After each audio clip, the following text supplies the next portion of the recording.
Alright, so this should be a rather short video. Actually, maybe, I don't know. But we're not going through that much.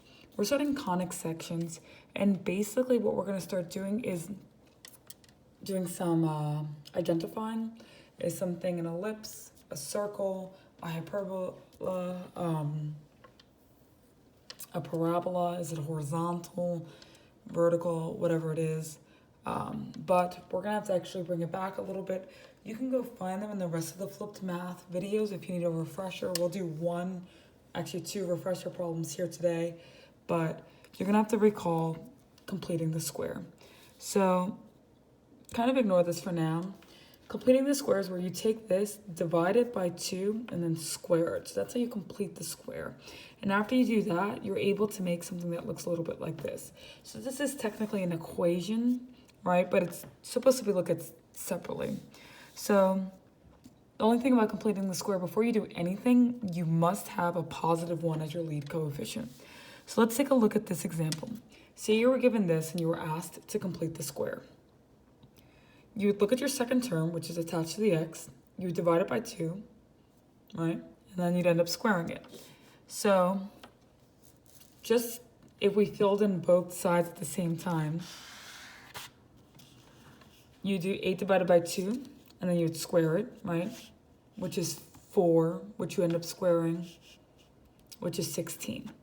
Over here, it's the same thing. X is plus 8 divided by 2, which is 4, and then you can square it, right? So this turns into this after you complete the square. And then we're able to say that these 3 different things are the same thing, right? X squared plus 8x plus 16 is the same thing as x plus 4 squared, x plus 4 times x plus 4. These are all the same thing. And you just have to kind of remember that these are the same thing.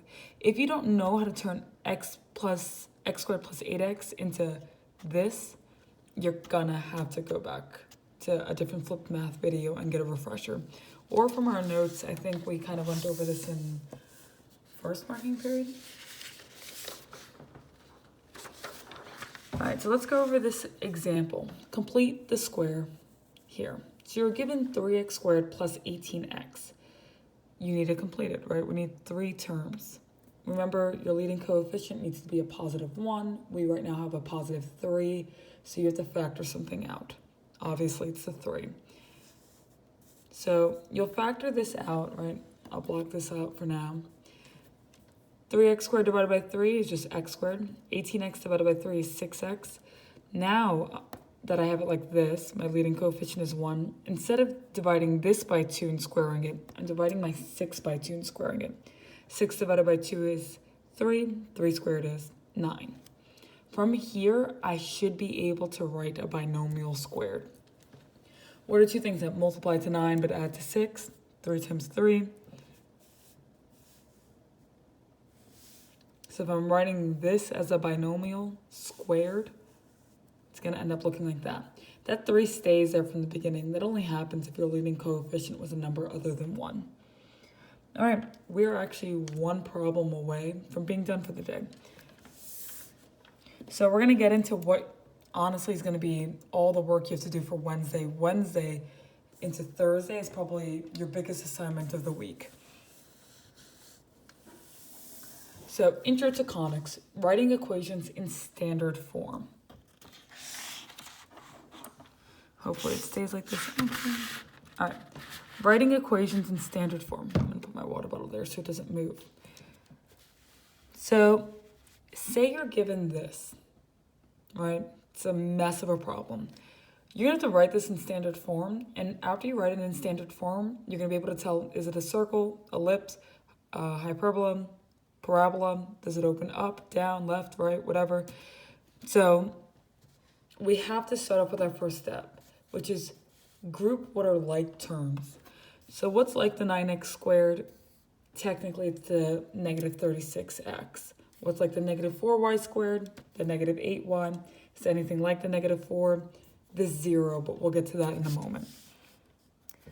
So when I move them so that the x's are together, the y's are together, I'm going to move my whole number. My whole number is negative 4. To move it to the other side, I add 4 to both sides, and then it looks like this. 9x squared minus 36x minus 4y squared minus 8y is equal to positive 4. Complete the square for x and y. So we're going to look at these two separately. I have this that I need to complete the square for, and I have this that I need to complete the square for. So I'm going to separate it into red and blue, so hopefully it's a little bit easier to follow. I'm completing the square for my red, which is my x's, and my blue, which is my y's. The first thing I need to notice is if I'm just looking here at the red, which is my x's, the leading coefficient is a positive 9. Like we did in the first problem and on the first page, your leading coefficient needs to be a positive 1. So what am I going to divide these two terms by? Positive 9. What would I be dividing these two by? Negative 4, right? This needs to be a positive y. So I'm dividing this by negative 4 and this by negative 4.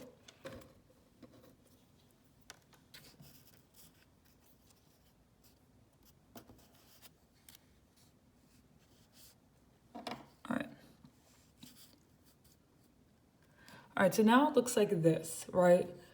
When I factor out the 9, I have x squared and a negative 4. I have y squared and positive 2y.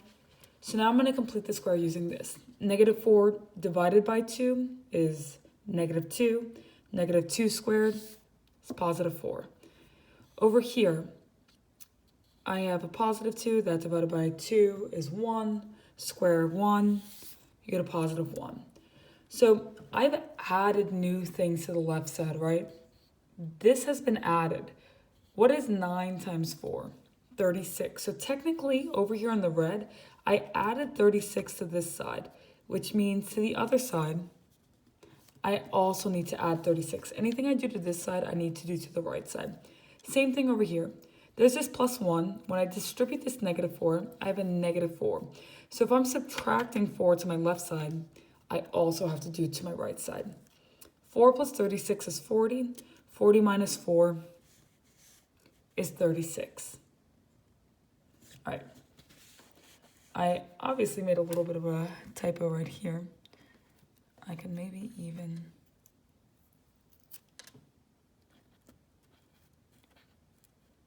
get rid of it like that.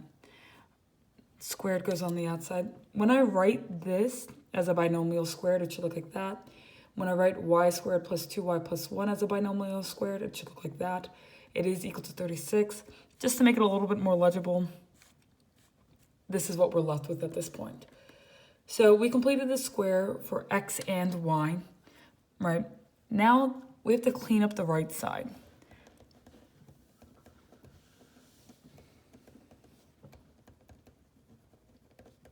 Think back to the equations we're using for hyperbola, ellipse, circle. This number over here is generally a 1, especially when it's looking like this, right? It's not really looking like it's going to be a circle. So I'm going to divide by 36 everywhere. I'm going to divide by 36 here, here, and here. This is the easy part. 36 divided by 36 is 1. Right, and then I have this 4 over 36. I can reduce this. Divide this by 4, divide this by 4 and this by 4. And then over here, I'd be dividing this by 9 and this by 9. When I do that, 9 divided by 9 is 1, which is why there's no coefficient anymore. 36 divided by 9 is 4. Over here, I divide by 4. 4 divided by 4 is 1. 36 divided by 4 is 9. And now, since 36 divided by 36 divides out nicely, you end up with a 1. All right, think back to your equations. Which one looks like this but uses subtraction? Hyperbola. And since the x came first, it's a horizontal one. All right, so this is what we're getting into on Wednesday. Good luck on your assignment.